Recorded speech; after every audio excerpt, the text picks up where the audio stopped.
Deus seja louvado para sempre e eternamente. Eu estou de volta para o mergulho nas Escrituras, com muita gratidão a Deus pelas pessoas amigas que amavelmente estão acompanhando esta minha postagem diária. Hoje eu quero ler no Evangelho de Marcos, capítulo de número 3, verso 13.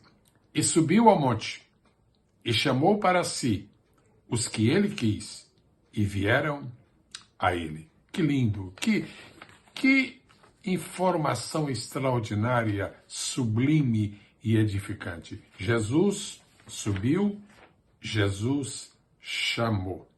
Jesus poderia ter feito este chamamento dos seus discípulos lá embaixo na planície. Ele preferiu fazê-lo de cima, em um monte. Isto, naturalmente, tem a sua significação espiritual relevante. Mas eu tenho uma pergunta a fazer. Onde e como estão as pessoas quando Jesus as chama? Muitas pessoas são chamadas por Jesus quando estão longe. Muito longe. Outras pessoas estão sendo chamadas por ele quando estão perto, mas não tão perto. Outras pessoas estão sendo chamadas por ele quando estão separadas. Alguma coisa aconteceu na sua vida que as pessoas se divorciaram desse caminho, dessa presença, e Jesus está outra vez chamando. Finalmente, existe a possibilidade muito frequente de Jesus chamar pessoas que estão dispersas. Jesus está sempre chamando. Agora, a Bíblia diz, neste texto que lemos, que Jesus subiu ao monte e chamou para si. Jesus estava fazendo a escolha dos seus primeiros discípulos, e naquele monte ele escolheu os 12, cuja história de todos é bem conhecida. A pergunta agora é, por que Jesus chama pessoas para perto de si? Note que o evangelista Marcos não diz que, primeiramente, Jesus chamou as pessoas para trabalharem para ele. Não diz que Jesus chamou as pessoas para servirem a ele. Diz que Jesus chamou para estarem perto dele. Chamou para si. Por que o chamamento de Jesus começa com essa característica? Chamou para si. Chamou para perto dele. Primeiro, porque ele as ama. Chamar para perto é um chamado de quem ama.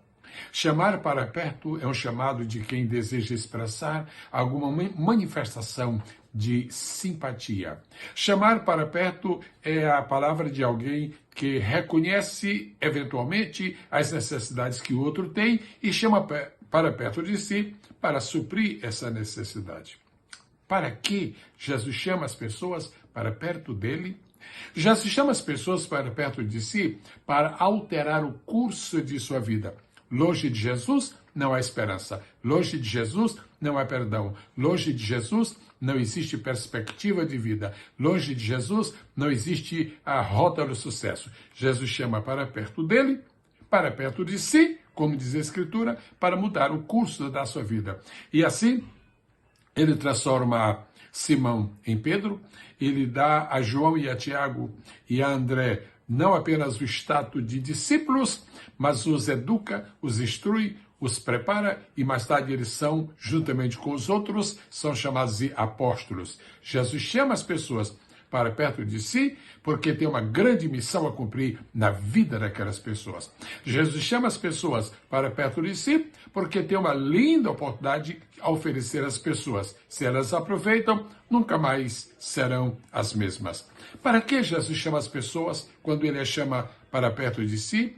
É porque ele chama para cumprir o seu propósito. Quando Jesus esteve na casa de Zaqueu, ele explicou em poucas e deslumbrantes palavras todo o conteúdo de seu ministério. O Filho do Homem veio para buscar e salvar o que se havia perdido.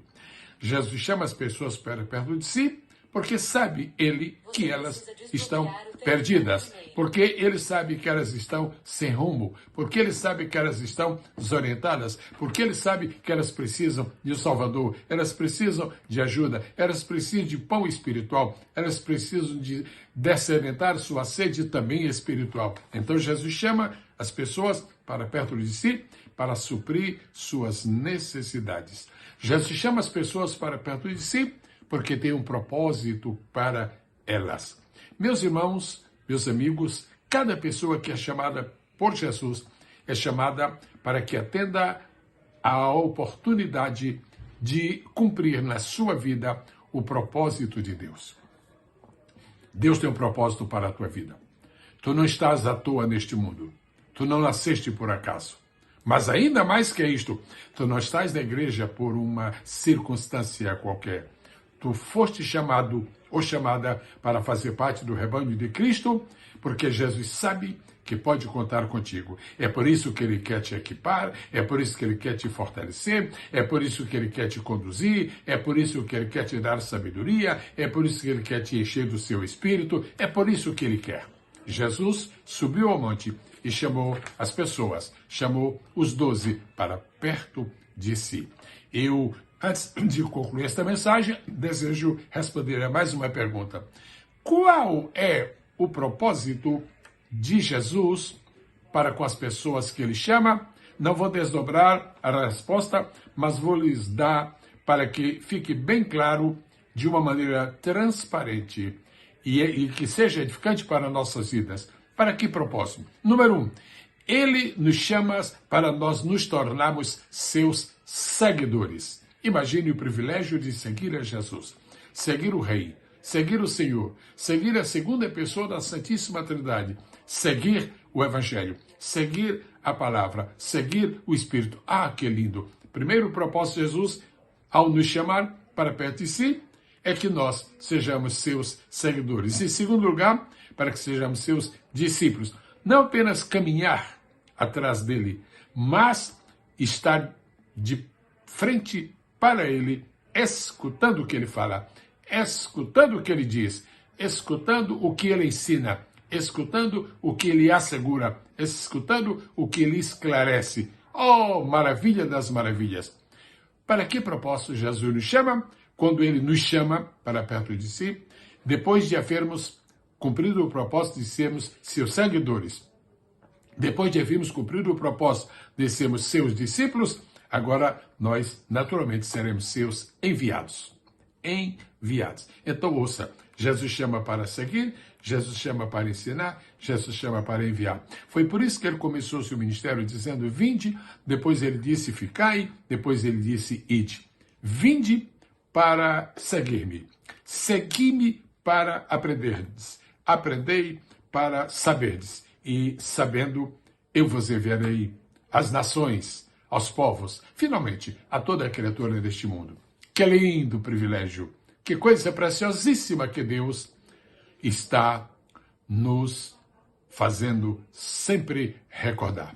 Deus abençoe sua vida, Deus lhe dê infinitamente do seu favor, da sua graça. Seja um instrumento de Deus e não se esqueça, ganhar almas ainda é a maior coisa que se pode fazer neste mundo. Obrigado por sua atenção. Lembro-lhe que já temos 656 assinantes da Biblioteca Digital.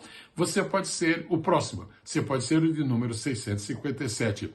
1003 itens bíblicos é o que nós temos hoje. E logo mais teremos mais. Deus a todos abençoe. No nome santo, poderoso e extraordinário de nosso Senhor e Salvador Jesus Cristo. A Ele seja dada a glória e a honra para todo sempre e eternamente.